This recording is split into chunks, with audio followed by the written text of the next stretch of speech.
Hello, Dominic from BMT Spain, and today we talk about the one-handed backhand racket head acceleration with your backhand. Yeah. I also made a video about the forehand. With your forehand, you can check also that video out if you want, but I will take the same steps I did with the forehand. So I brought here my own self-made whip. I took an old racket, I cut the grip of it. The rackets are open, so you can put in a small horse riding whip with some silicone and you have your whip. The advantage is that now you can hold it like you should hold your racket.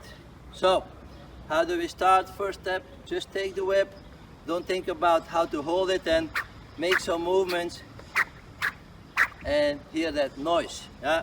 The reason I ask you to do this is if you hold the racket too hard, yeah, on a scale from 1 to 10, you would squeeze like 10 on the racket and you would want to make that backhand, yeah, you will have as good as no noise because there is no racket head speed.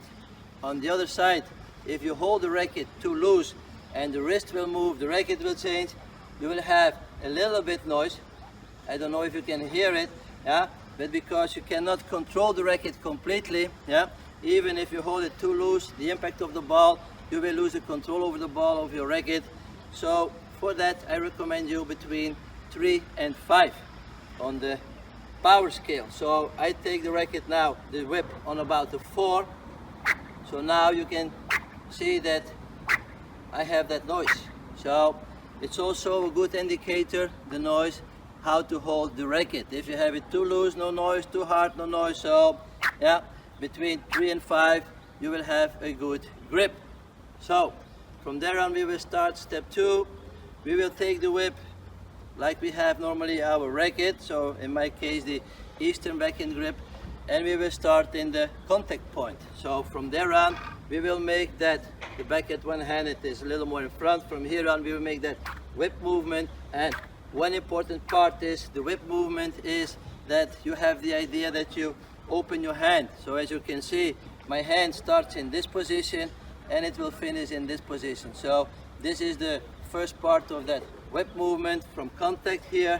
Yeah, the whip is pointing backwards. The more it's pointing back, the more it can go to the front, the more racket head acceleration you will have. So step 2, from here on, we will go from in the back and we will go to that point from step 2, and from here on we will whip again that racket. My arm, because of the speed I'm making here, my arm will be more in front in the first point.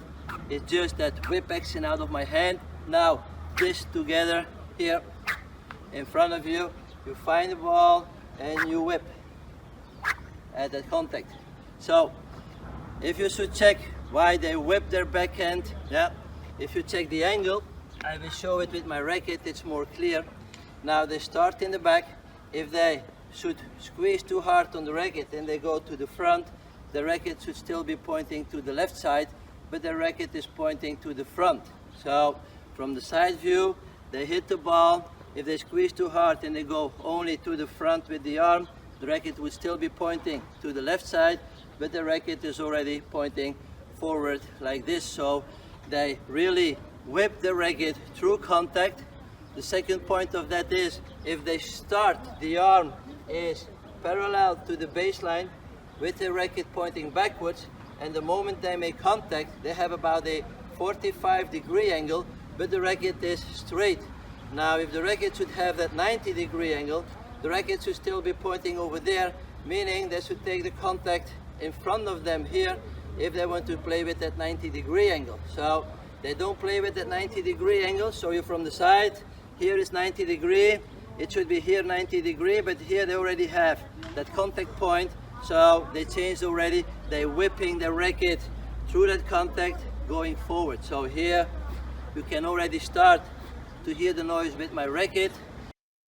So here we can see the tip of the racket is backwards, the arm parallel to the baseline, and from here he goes to that 45-degree angle, changing, so whipping the racket in a straight position, and he keeps going forward, the arm is stretched and the whip action continued to the tip to the front. The same with Wawrinka, arm parallel to the baseline, tip in the back, starting that whip motion, getting the arm in a 45-degree angle, and from here on he will continue. Watch the tip of the racket pointing forward, and let's check it also from another angle. So here you can see how the hand is already starting to get open with the tip forward. And once we have that, we go to step 3. We're going to the finish. So we go in the back, we go to that point, we whip the racket, but because of the racket head speed we make, we will finish more on the right side with our hand open. That's what I always ask. The moment you touch the ball, open your hand on the right side. Now, you give it a little more extra out of your hand, that whip movement here, and this is why they have that powerful backhand.